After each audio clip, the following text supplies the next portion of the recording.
Singing all willow waily by the tree that weeps with me.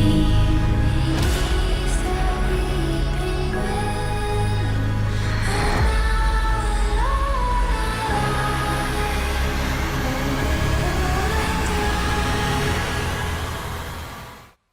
Hey, welcome to Proper Horror Show and my final review of The Haunting of Bly Manor. And yeah, now that we've seen all of The Haunting of Bly Manor, what are we going to make of Mike Flanagan's follow-up to the frankly brilliant Haunting of Hill House?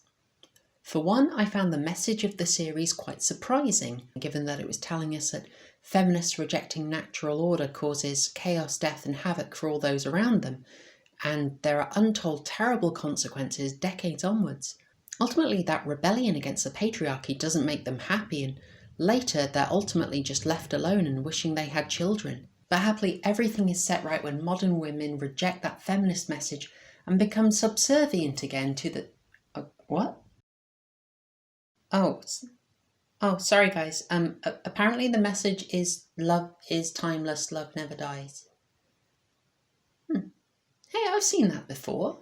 Okay, joking aside, both Bly Manor and a wise commentator on my channel did say that you're going to enjoy The Haunting of Bly Manor a lot more if you look at it not as a scary ghost story, but as either a love story or a gothic romance, and I think there's actually a lot of merit to that. But part of the problem is, because this followed The Haunting of Hill House, I was expecting some scares. And let me be really clear here, I know that a lot of you really loved The Haunting of Bly Manor, and some are even saying it's better than The Haunting of Hill House, and I think that's absolutely fine. I don't mind. Like, I really don't want to rain on your parade. I wish I could be raving about this series too. I'm just giving my take, and unfortunately for me, the finale was really bad, and it frankly soured the whole season for me. I don't want you thinking that my disappointment with Bly Manor is arbitrary or contrarian, so I want to break it down for you. And I'm going to cover 4 bits. Number 1 has got to be the love story angle. Number 2 has to be the really bad writing and genuinely sloppy plotting in the resolution of the finale. Thirdly, we're going to revisit all the problems caused by having a narrator structure and also have ourselves a little plot hole party.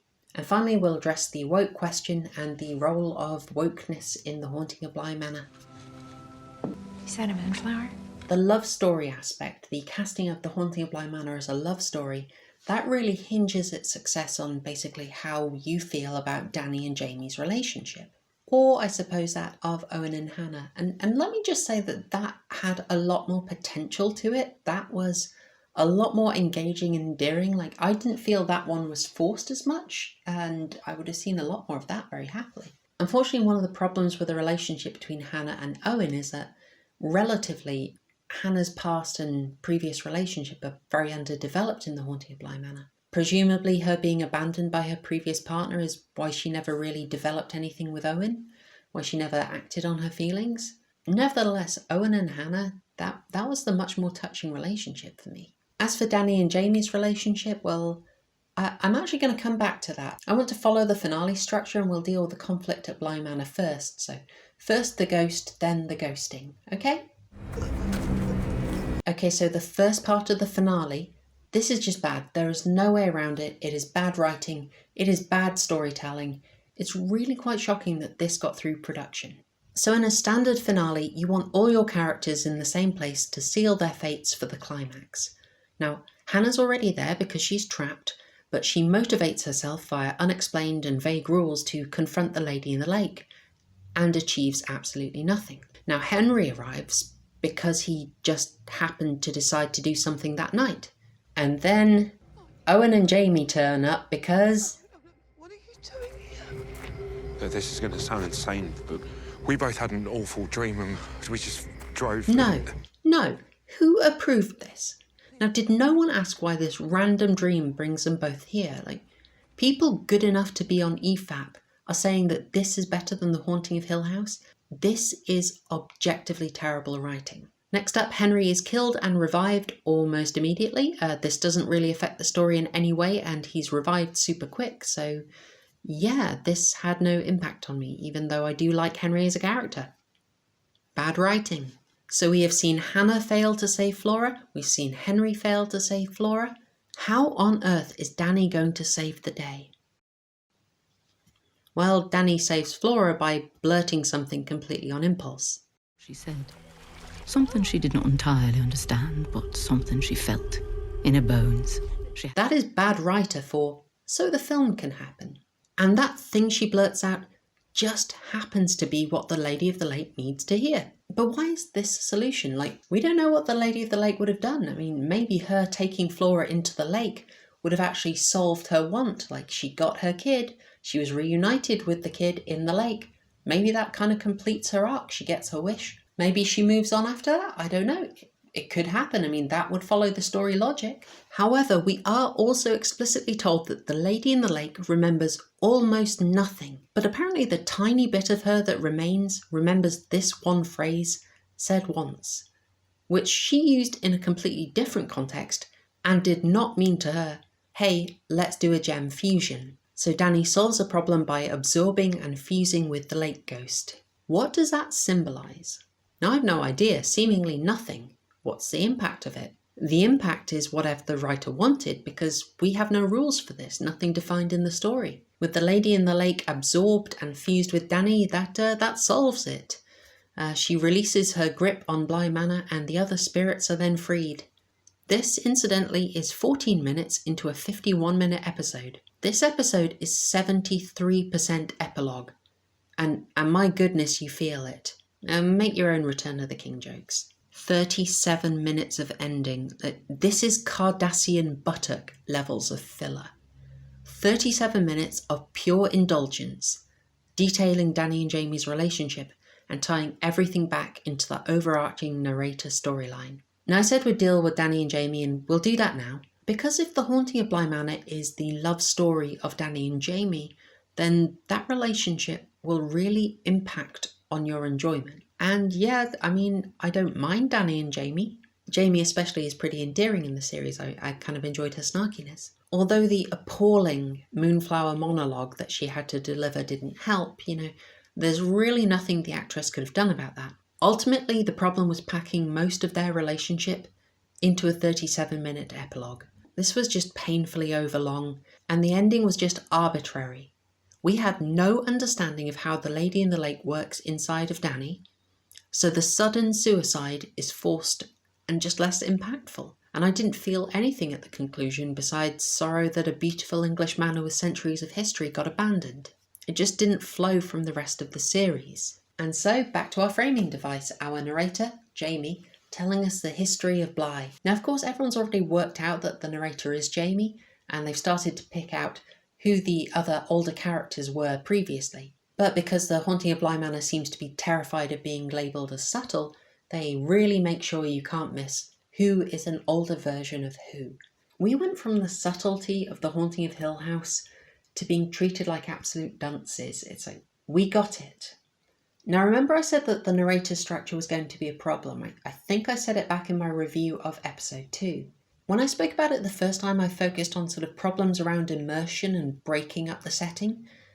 This time, let's look at the other major problem of the narrator structure, which is, how does the narrator know the story that she's telling? Especially everything related to Hannah, Peter Quint and Rebecca Jessel.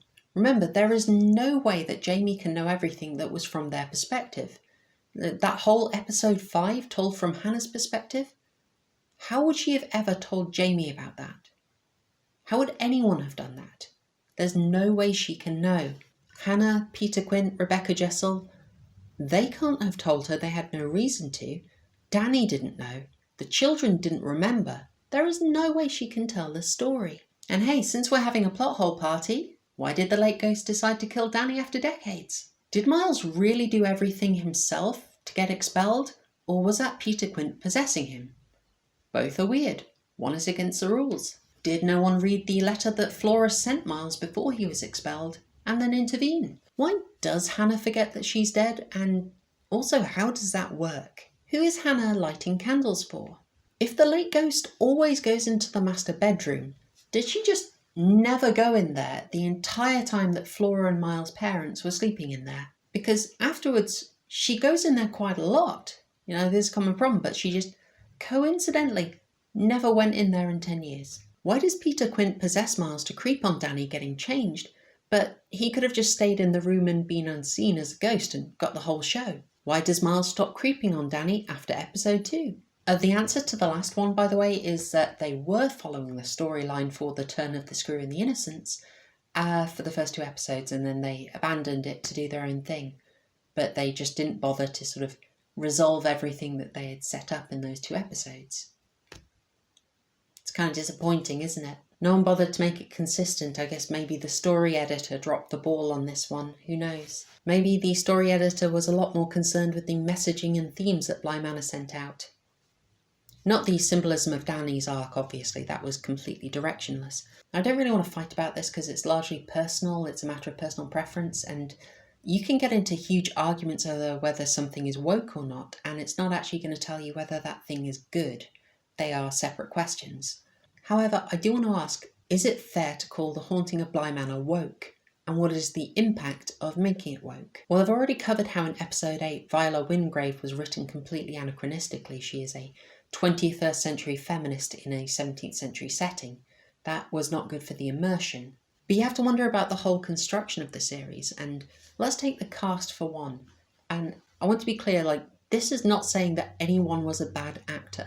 There were terrible accents in the show, but no bad performances. You just have to wonder with the way the show is put together. They're casting the show and they say, okay, let's get our staff for a 1980s rural English manor. Here, here, here. Now we need our villain, someone who is the absolute worst, a manipulative, conniving thief, a real bad guy. Let's go with this guy.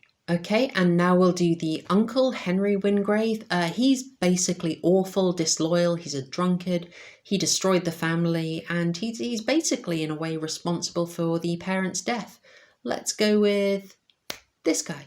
Okay, now we have the 2 children. Now, one of the children needs to be more good, more sympathetic, and one needs to be controlling, creepy, murderous, toxic, sexually inappropriate, and totally at random. Let's go with that one. Okay, that's interesting. Say, Owen and Hannah, do they have any flaws whatsoever? Literally none. Literally none. Hannah might be too perfect, I'd say. That's probably her fault. Owen has some problems, there are scenes where he's not there making puns. I'd say that's a major flaw. You know, a paranoid person might notice a pattern there. Now, all these decisions to try and make The Haunting of Bly Manor more woke, they make the story less immersive and therefore less effective. But ultimately, frankly, that just might not bother you. I mean, I didn't like it personally. I found that it made the story less effective and less engaging, and also I found it quite manipulative. But this is always going to be a personal issue. Let's summarise. Following a genuinely great achievement in horror like The Haunting of Hill House was always going to be really difficult because people were naturally going to make comparisons.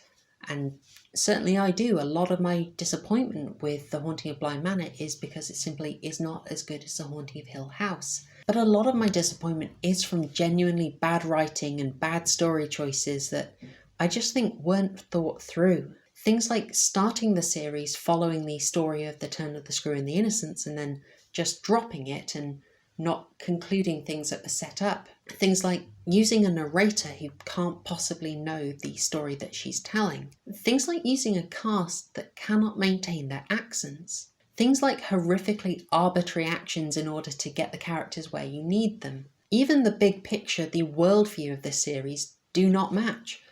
The Haunting of Hill House was about the sort of lifelong haunting effects of childhood trauma. You contrast that with The Haunting of Bly Manor, and Flora and Miles do not even remember what they went through. They've conveniently forgotten it all when they grow up. The memory fades, as we're told. That is a huge contrast and contradiction in worldview. Overall, Bly Manor is just not worthy of following The Haunting of Hill House, not without major revision and reworking. It just doesn't follow. I tried to be generous, but this was genuinely bad storytelling and bad writing. So final words on The Haunting of Bly Manor? If the production team gets a 3rd season, and I genuinely hope they do, I want them to learn from the mistakes that they made this season, especially the mistakes in consistency and in storytelling. And also bring back Owen and he makes twice as many puns. That'd be great. Thank you. Can I help you? Yeah, can I have a dozen red roses, please? Hi, doggy. That is it. That is me done with the Haunting of Bly Manor. I hope you enjoyed the series. I wish I could have been a lot more positive. I really hoped I could be. But I still had fun making these. I think I'll be going back to my regular schedule now and just posting on Tuesdays. If you like what I do, please do like this video and let me know what you thought. And also please subscribe to the channel. I'm a tiny channel and every subscriber is an absolute delight. So that'd be great. That's all from me. Thanks, y'all. Cheers. Durango 95 purred away real horror show.